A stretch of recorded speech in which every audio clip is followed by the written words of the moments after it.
Bandlaguda Jagiri municipal corporation ప్రజలకు మరియు వివిధ పార్టీల నాయకులకు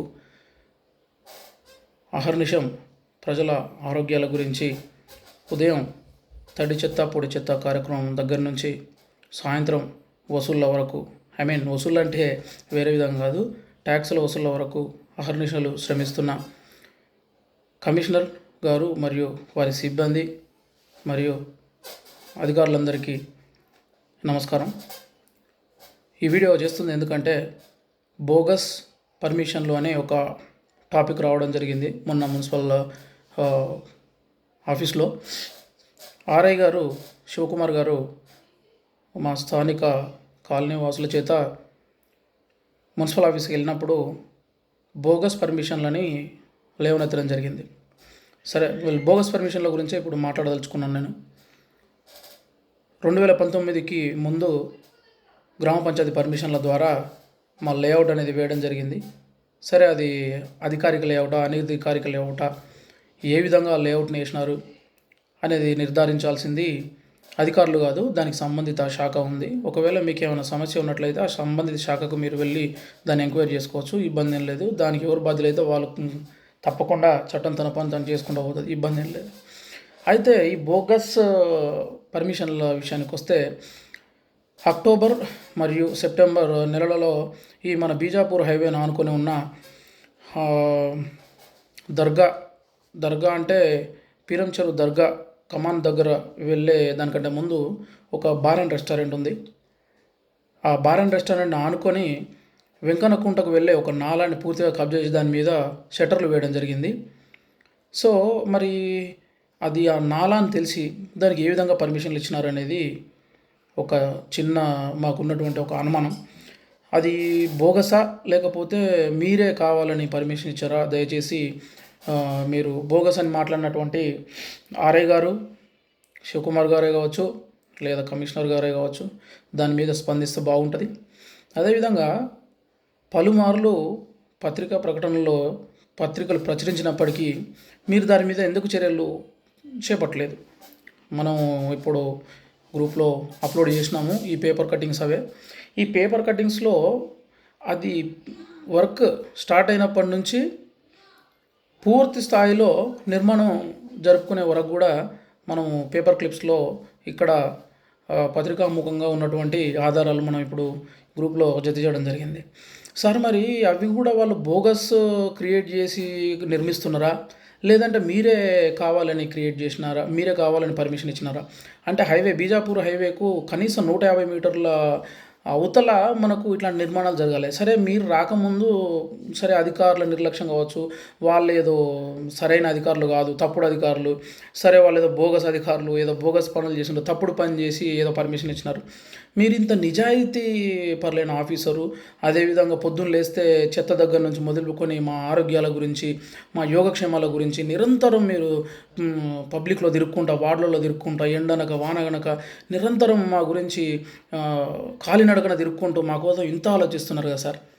దయచేసి అది మీరు ఇచ్చిన పర్మిషనా లేకపోతే అది బోగస్ పర్మిషన్ అనేది కూడా మాకు దయచేసి తెలియజేస్తే బాగుంటుంది సార్. ఎందుకంటే ఇప్పుడు హైడ్రా అనే ఒక మంచి కాన్సెప్ట్ను ఈ తెలంగాణ ప్రభుత్వం తీసుకొచ్చింది. దాన్ని కూడా బేఖాతరు చేస్తూ మరి పర్మిషన్లు ఎవరు ఇచ్చినారు సార్? దానికి కుంటకు వెళ్ళే ఒక నాల వర్షాకాలంలో రత్నదీప్ సూపర్ మార్కెట్ ముందు ఏ విధంగా నీరు నిలిచిపోయింది అనేది కూడా మనం పేపర్ క్లిప్స్లో ఇప్పుడు యాడ్ చేయడం జరిగింది. మరి ఈ దౌర్భాగ్య పరిస్థితికి సహకరించిన అధికారులు ఎవరు సార్? అవి బోగస్వా లేకపోతే మీరే ఏమైనా ఇచ్చినారా? దయచేసి తెలియజేస్తే బాగుంటుంది సార్. అదేవిధంగా బాలాజీ పాపాలాల్ అనే ఒక మిఠాయి షాప్ పక్కన ఆనుకొని ఉన్న ఒక షాప్ని మీరు సీజ్ చేయడం జరిగింది. మరి దాని పక్కనే ఉన్న షాప్కి అనుమతులు ఎవరు ఇచ్చినారు సార్? అది కూడా బోగసా లేకపోతే మీరే ఇచ్చినారా?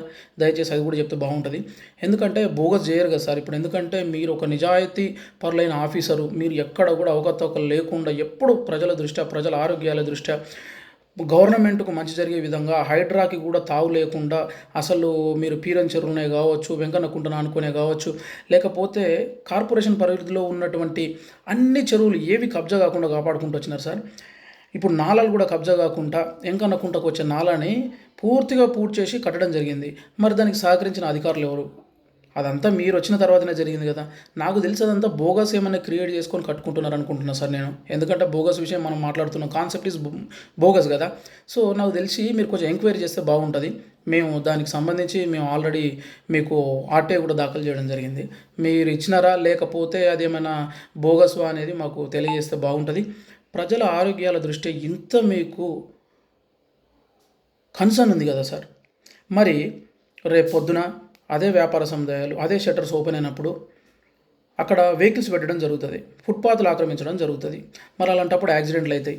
మళ్ళీ దాని తర్వాత అక్కడ ఎవరైతే వెహికల్స్ పార్క్ చేసినారో వాళ్ళు మళ్ళీ ఫోటోలు కొట్టడము, వాళ్ళకు చాలన్లు విధించడము. అప్పుడు మాలాంటి ఒక సాధారణ వ్యక్తులకే కదా సార్, ఒక ఒక కామన్ పబ్లిక్కే కదా సార్ అక్కడ ఇబ్బంది పడేది. చలాన్ల రూపంలో మేమే కదా మళ్ళీ ఆ ట్యాక్సులు కట్టాల్సింది. సో ఏమంటున్నామంటే పూర్తి స్థాయిలో దానికి ఉన్న సమాచార హక్కు చట్టం ద్వారా మీరు ఎలాంటి బోగస్ రిలీజ్ చేయలేదని చెప్పి ఇస్తే బాగుంటుందని. ఇట్లాంటివి ఇంకా చాలా ఉన్నాయి సార్, వాటిని మనం తర్వాత మాట్లాడుకుందాం. వాటిని మనము ఆర్టీఐల ద్వారా, కోర్టుల ద్వారా తెలుసుకుంటే బాగుంటుంది. ఎందుకంటే మీరు ఇట్లాంటి బోగస్ని ఎంకరేజ్ చేయరు. మీరు నిక్కచ్చైన మనిషి, నికార్స్ అయినటువంటి ఒక అధికారం నాకు చాలా ప్రగాఢమైన విశ్వాసం ఉంది సార్. కాబట్టే మీరు అంత గట్టిగా మాట్లాడగలిగినారు. ఆఫీస్లో అంత రౌడీలు, గూండాలు అన్నీ ఏమైనా మాట్లాడవచ్చు. ఎందుకంటే మనం నికార్స్ అయిన, మనం నిజాయితీపరుడైన వ్యక్తి అయినప్పుడు మనం ఎంత గట్టినైనా మాట్లాడతాం. మీ మీద నాకు పూర్తి స్థాయి నమ్మకం ఉంది సార్. కాబట్టి దయచేసి ఇల్లీగల్ కన్స్ట్రక్షన్స్ మీకు ఆల్రెడీ ఇప్పుడు ఒక 10 సబ్జెక్టులు, ఒక 10 కట్టడాల గురించి కూడా ఇచ్చినాము. దయచేసి వాటి గురించి కూడా మీరు బోగసా లేకపోతే మీరే మంజూరు చేసినారనే విషయాలు కూడా ఇస్తే మేము చాలా హ్యాపీగా ఫీల్ అవుతాం. నేనే కాదు, ఆ విషయాలన్నీ మళ్ళీ ఇదే గ్రూప్లో పెట్టడం జరుగుతుంది. వాటికి మీరు పూర్తి స్థాయిలో బాధ్యత తీసుకొని పెడతారని ఆశిస్తున్నా.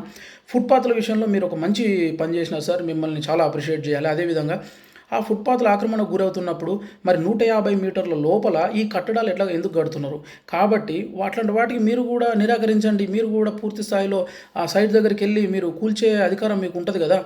రీసెంట్గా కూడా పత్రికల్లో ఏమని వచ్చింది సార్, ఎవరో డబ్బులు అడుగుతున్నారని చెప్పి అనవసరంగా పాపం మిమ్మల్ని బదనాం చేస్తున్నారు. అలాంటి వాటికి మీరు తావివ్వకుండా ఒక్కసారి మీరు బయటకు వచ్చి ఇవన్నిటికీ నేను పర్మిషన్ లేదని చెప్తే మేము కూడా సంతోషంగా ఉంటాం. ఇప్పుడు ఎందుకంటే మేము కామన్ పీపుల్ సార్, పొద్దున పోతే సాయంత్రం 8, 10 అయితే సార్ వీళ్ళంతా వచ్చేసరికి ఓ సాఫ్ట్వేర్ పని చేసుకునేటోళ్ళు ఇంకేదో పని చేసుకుంటాం కదా సార్. పొద్దున అందరి చుట్టూ తిరగాలంటే మాతో కాదు. కాబట్టి మీరే దీన్ని బాధ్యత తీసుకొని దయచేసి ఇట్లాంటి బోగస్వి లేకుండా, సరే మీరు బోగస్ అన్నారు సార్, మేము బోగసే కావచ్చు. మరి ఇప్పుడు నేను చెప్పినవన్నీ కూడా బోగసా లేకపోతే మీరే మంజూరు చేసినారా, పత్రాలు పర్మిషన్ కాపీస్ ఇచ్చినారా అనేది దయచేసి తెలియజేస్తే బాగుంటుంది. ఎందుకంటే మీ మీద మాకు అందరికీ పూర్తి స్థాయి విశ్వాసం ఉంది, నమ్మకం ఉంది. దయచేసి ఒక్కసారి మళ్ళీ దండం పెట్టి చెప్తున్న కమిషనర్ గారు, పేదలకు కావచ్చు, సాధారణ ప్రజలకు కావచ్చు, ఎలాంటి కష్టాలు లేకుండా మీరు చాలా బాగా వర్క్ చేస్తున్నారు. మీరు ఎలాంటి అవకతవకలు లేకుండా, ఎలాంటి అవినీతి కార్పొరేషన్లు లేకుండా చాలా బాగా పనిచేస్తున్నారు. కాబట్టి మేము అడిగినటువంటి ఈ 2-3 ఇవి ఒక శాంపుల్స్, మచ్చు తునకలు, వీటికి మీరు ఎక్స్ప్లెనేషన్ ఇస్తే మేము హ్యాపీగా ఫీల్ అవుతాం. అదేవిధంగా కార్పొరేషన్ ప్రజలకు కూడా మీ మీద పూర్తి స్థాయి విశ్వాసం వస్తుంది. మీరు కూడా ఒక నికార్స్ అయినటువంటి ఒక అధికారం చెప్పి ప్రజల్లో కూడా వెళ్తుంది. లేదంటే వాళ్ళకు ఒక రకమైన అపనమ్మకం కలిగే అవకాశం ఉంది. కాబట్టి దయచేసి ప్లీజ్ ఈ తడి పొడి చెత్త ప్రోగ్రాంతో పాటు ఈ బోగస్లు ఉన్నాయి కదా సార్, బోగస్ల మీద కూడా మీరు ఎక్కువ కాన్సన్ట్రేట్ చేస్తే మీకు మంచి పేరు వస్తుంది సార్. ఎందుకంటే చాలా అపోహలు ఉన్నాయి. ఎందుకంటే ప్రజలకు తెలియదు కదా సార్. దయచేసి ఈ అపోహలన్నీ దూరం చేసే విధంగా మీరు ఈ జరిగినటువంటి ఈ కట్టడాలకు ఏ విధంగా ఎక్స్ప్లెనేషన్ ఇస్తారు, మరి అవి బోగసా రియల్ అనే విషయం కొంచెం దయచేసి చెప్తే హ్యాపీగా ఫీల్ అవుతాం. థ్యాంక్ యూ కమిషనర్ సార్, మరియు మీ బృందానికి, మంచిగా పనిచేస్తున్న మీ అధికార బృందానికి మరొకసారి ప్రత్యేక ధన్యవాదాలు తెలియజేసుకుంటున్నాను sir. Thank you so much.